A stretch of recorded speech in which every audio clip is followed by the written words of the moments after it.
आदरणीय संजय मयूख जी और यहाँ उपस्थित मीडिया के सभी बंधुगण, 26 फरवरी 2023 को माननीय मनीष सिसोदिया जी की अरेस्ट हुई थी। ये उनका 8वां अटेम्प्ट था, यानी और केवल इस साल की बात कर रही हूं, 7 बार उनकी बेल खारिज हुई। आज honourable supreme court of India के समक्ष उनके वकीलों ने मेरिट्स पे कोई दलील नहीं दी। उनकी प्ली केवल और केवल डिले पर आधारित थी, यानी माननीय मनीष सिसोदिया जी जेल में 17 से 18 महीने उनकी इनकासरेशन हो चुकी थी, उनकी कैद हो चुकी थी, और इसके आधार पर डिले इन ट्रायल, क्योंकि 400 से ज्यादा विटनेसेस हैं, इसके आधार पर उनको आज बेल मिली है।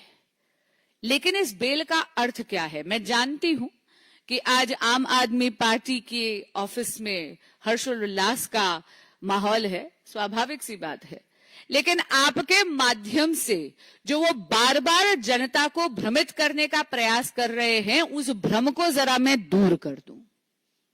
इसका अर्थ ये नहीं है कि सिसोदिया जी अपराध मुक्त हैं, वो अभी भी अभियुक्त हैं और उनकी जवाबदेही कोर्ट ऑफ लॉ में बनेगी दिल्ली की जनता के साथ विश्वासघात करने की।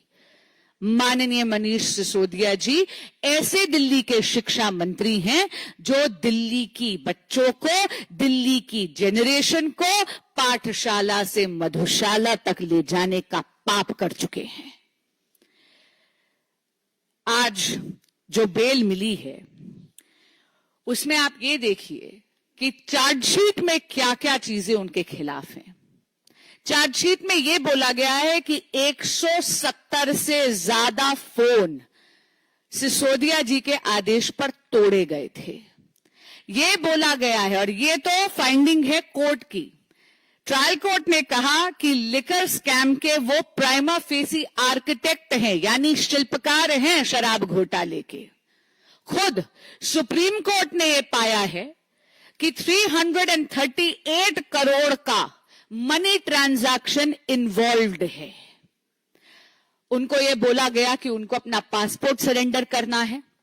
उनको यह बोला गया कि हर मंडे जाकर उनको पुलिस के समक्ष पेश होना है। हां, इतना जरूर कहूंगी कि जब 17 महीने कैद में हो जाते हैं तो बेल मिलना बहुत स्वाभाविक बात है। इसका अर्थ कतई ही नहीं है कि वो अपराध मुक्त हैं। दिल्ली की जनता के साथ आम आदमी पार्टी की नेतृत्व ने, खुद माननीय मनीष सिसोदिया जी ने, माननीय मुख्यमंत्री अरविंद केजरीवाल जी ने घोटाले पे घोटाला करा है, विश्वासघात पर विश्वासघात करा है। शराब घोटाला तो एक लंबी श्रृंखला का केवल एक अंग है। शराब घोटाला, क्लासरूम घोटाला, दिल्ली में जल बोर्ड का घोटाला, पैनिक बटन का घोटाला, अगर आपके सामने मैं एक पूरी लिस्ट दूं तो सुबह से शाम हो जाए। माननीय मनीष सिसोदिया जी को आज जो ये बेल मिली है, ये एक प्रोसीजरल ऑर्डर है। सर्वोच्च न्यायालय के इस निर्णय का तो भारतीय जनता पार्टी स्वागत करती है, लेकिन इतना जरूर कहेगी कि माननीय मनीष सिसोदिया जी की दिल्ली की जनता के प्रति और कोर्ट ऑफ लॉ में जवाबदेही बरकरार रहती है। धन्यवाद। कोई क्वेश्चन हो तो आप ले सकते हैं। Avinash, India TV.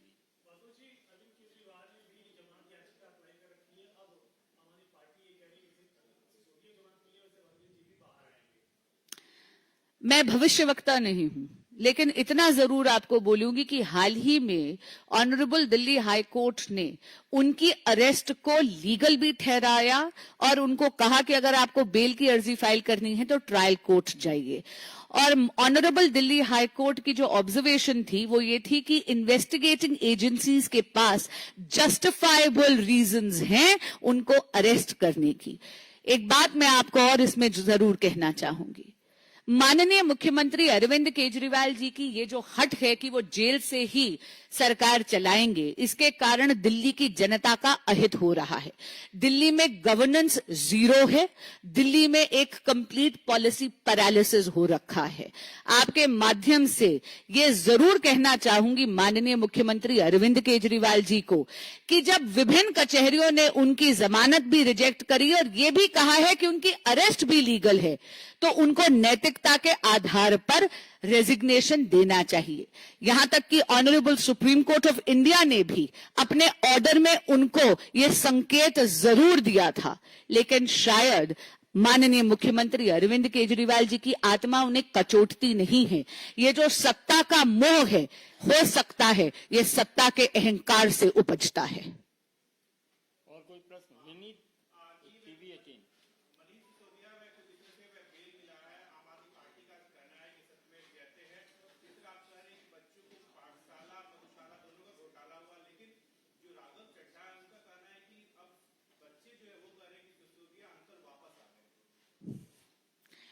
देखिए, अगर किसी को ये गलतफहमी है तो राघव चड्ढा जी की इस गलतफहमी का इलाज मेरे पास नहीं है, पर इतना जरूर कहूंगी कि दिल्ली के बच्चों को पाठशाला से मधुशाला ले जाने का पाप आम आदमी पार्टी के नेतृत्व ने जरूर करा है।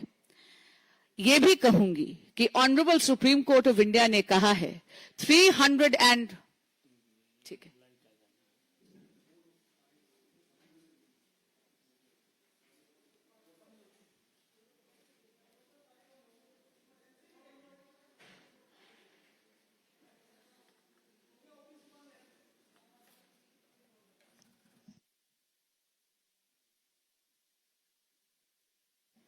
दोबारा बोल, आप सवाल दोबारा कर लेना चाहिए।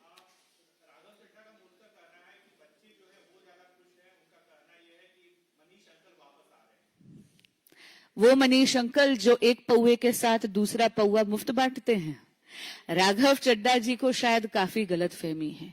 माननीय मनीष सिसोदिया जी ने एक क्षम्य पाप करा है, पाठशाला से बच्चों को मधुशाला ले जाने का पाप, दिल्ली की नस्ल खराब करने का पाप, दिल्ली में समाज को खराब करने का पाप। आपको याद होगा गली गली में एक एक रेजिडेंशियल कॉलोनी के आगे आम आदमी पार्टी ने अपनी जेबें भरने के लिए ठेके खुलवा दिए थे। ये तो दिल्ली की आरडब्ल्यूए, दिल्ली की माताएं और बहनें और भारतीय जनता पार्टी के कर्मठ कार्यकर्ताओं के रेगुलर प्रोटेस्ट के कारण, धरना प्रदर्शन के कारण कुछ सुध लेकर इन ठेकों को बंद करवाया गया। और कोई प्रश्न?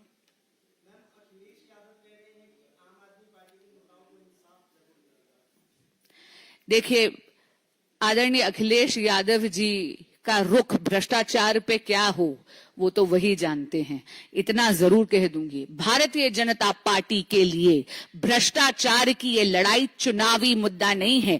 भ्रष्टाचार के खिलाफ लड़ाई हमारे लिए एक सैद्धांतिक प्रतिबद्धता है।